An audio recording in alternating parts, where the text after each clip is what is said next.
Jesus spoke in Luke chapter 14 लूका 14 में देखते हैं about a man who wanted to build a tower. जो इमारत खड़ा करना चाहता था। Luke 14:28. लूका 14 उसका 28। If you want to build a tower, अगर जो आप एक टावर बनाना चाहते हैं, in today's language we'd say a big skyscraper, 50 floors, 50 माले का एक मकान, like some of the big skyscrapers in Bombay. Bombay का सबसे ऊंची इमारत बनाना है, You want to build that. आप उसको बनाना चाहते हैं, What is the first thing you will do? तो सबसे पहला काम आप क्या करेंगे? It says here, you will calculate the cost. तो सबसे पहले उसमें कितना खर्चा आएगा वो देखेंगे। It's going to cost me a lot of money to build a 50-floor skyscraper. 50 माले का एक इमारत बनाने के लिए बहुत पैसा लगेगा, But it will cost me almost nothing just to lay a foundation for a skyscraper. अगर जो उसका केवल नींव डालना है तो ज्यादा खर्चा नहीं होगा। So he lays a foundation, verse 29. तो 29 में हम देखते हैं वो उसका नींव डालता है, He's not able to finish. लेकिन वो पूरा नहीं कर पाता। People will make fun of him. तो सब देखने वाले उसको देखकर टट्टा करेंगे, उसका मजाक उड़ाएंगे। This man began to live the Christian life, but he never finished it. ये इंसान जो है मसीह जीवन जीने की तैयारी के लिए निकला, लेकिन वो कभी पूरा नहीं कर पाया। That's the meaning of verse 30. और ये उस 30 का यही अर्थ है। He accepted the Lord and laid the foundation, इसने प्रभु यीशु मसीह को स्वीकार किया और नींव डाला, but he never built anything on it. लेकिन उसके ऊपर कुछ नहीं बनाया। That is the condition of many people who call themselves believers today. और आज बहुत सारे लोग जो मसीह कहते हैं अपने आप को, उनका परिस्थिति ऐसा ही है। You look at their life, उनका जीवन को जानते हैं, the same old sins that defeated them when they were born again 30 years ago. 30 साल पहले जब उन्होंने जो है पाप करते थे, जिससे छुटकारा पाया, वो आज भी करते हैं, Still there. और आज भी वही पाप कर रहे हैं। And what do they say? और वो क्या कहते हैं? Our salvation is by grace, none of our works. हमारा उद्धार जो है अनुग्रह के द्वारा है और कर्मों के द्वारा नहीं। I want to save you from that deception. मैं उनके उस धोखे से बचाना चाहता हूँ। If there is only a foundation in your life, वो केवल एक नींव है आपके जीवन का। without a building, then I doubt whether you're really saved at all. अगर जो नींव नहीं है तो मुझे शक होता है आपका उद्धार के ऊपर। How do we grow in the Christian life? हम मसीहत में कैसे बढ़ सकते हैं? After the Lord forgives us, परमेश्वर हमें क्षमा करता है we उसके lay a बाद foundation. और नींव डालते हैं उसके बाद। How do we build this building? हम इस इमारत को कैसे खड़ा कर सकते हैं? Jesus said यीशु ने कहा in Matthew 11 and verse 29, मत्ती 11 उसके 29 में 3 words. 3 वचन है। Learn from me. In the middle of that verse. Verse 29. वहां लिखता है कि मुझसे सीखो। Foundation is verse 28. 28 जो है वो नींव है। Come to me. मेरे पास आओ, That is the foundation. और यही नींव है। You're laboring, you're heavy laden with sin. आप जो है पाप के बोझ से दबे हुए हो, Come to me. मेरे पास आओ, I'll give you rest. मैं तुम्हें विश्राम I'll दूंगा forgive your sin. और तुम्हारे पापों को क्षमा करूंगा। Once you come there, एक बार आने के बाद are you going to stop at verse 28? क्या आप 28 में रुक जाएंगे? No. नहीं। Learn from me. और मुझसे सीखो। That is how you build the skyscraper.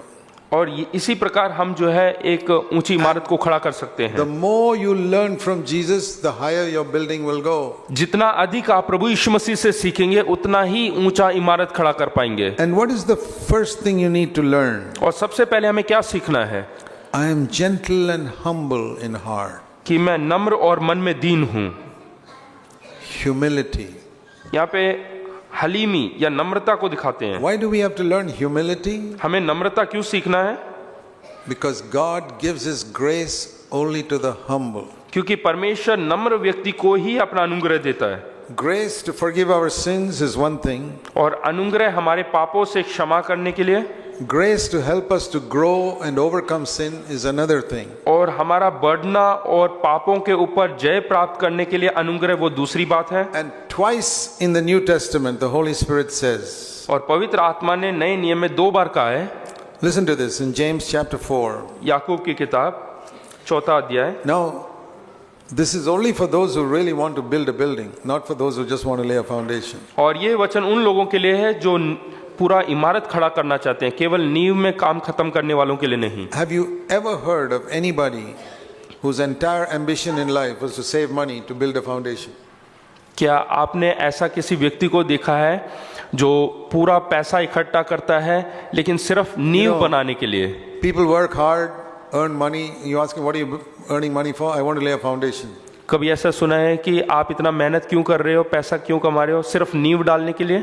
No, they'll say, I want to build a house. नहीं नहीं, मैं पूरा इमारत खड़ा करना चाहता हूँ। So it's really a foolish, stupid person who says, I want to lay a foundation. और कोई बेवकूफ आदमी होगा जो कमाएगा सिर्फ नींव डालने के लिए। And that is the condition of a lot of Christians. They lay a foundation, they're not building anything. और ऐसी परिस्थिति है कई मसीह लोगों का, केवल नींव डाल के खत्म कर देते हैं। So here in James it says in chapter 4, याकूब 4 में लिखा हुआ है, verse 6, 6 वचन, God is opposed to the proud, but he gives grace to the humble. हाँ, परमेश्वर वह तो और भी अनुग्रह देता है। इस कारण यह लिखा है कि परमेश्वर अभिमानियों से विरोध करता है और दीनों पर अनुग्रह करता है। That is the picture of the two thieves on the cross. और यही तस्वीर है उन दो डाकुओं के बारे में। One was proud. एक के अंदर घमंड था। I'm not such a criminal. I'm not such a criminal. Take हाँ, me मैं down कोई from the बड़ा cross. डाकू या चोर नहीं हूँ कि मेरे को फांसी पे चढ़ाया जाए। The other one is humble and says, yes, I am guilty. दूसरा आदमी कहता है कि एकदम नम्र होकर कहता है कि हाँ, मैंने दोष किया है, गलती This किया is है। a very important law. यहाँ पे बहुत अच्छा सा एक व्यवस्था जो है, God is against the proud. परमेश्वर अभिमानियों के विरोध है। It doesn't say he's against the proud unbeliever. वो ऐसा नहीं कह रहा कि अभिमानी अविश्वासियों के ऊपर, He's against all proud people. वो हर एक अभिमानियों का विरोधी है। Hear that? God is against the proud, but he gives grace to the humble. परंतु दीनों पर अनुग्रह करता है। God gives grace to the humble.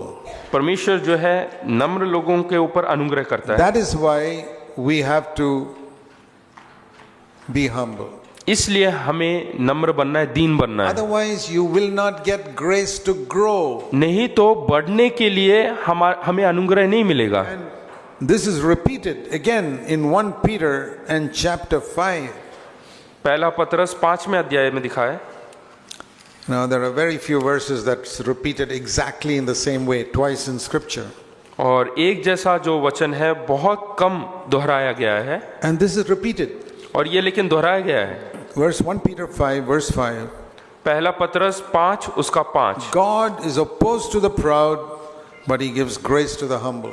परमेश्वर अभिमानियों का सामना करता है परंतु दीनों पर अनुग्रह करता है। So, not everybody can get grace. हर किसी व्यक्ति को अनुग्रह नहीं प्राप्त होता। You know, we read that verse earlier. If you're under grace, sin will not rule over you. हमने पहले भी पढ़ा कि अगर जो आप अनुग्रह के अधीन हैं तो पाप आपके ऊपर प्रभुता नहीं करेगा।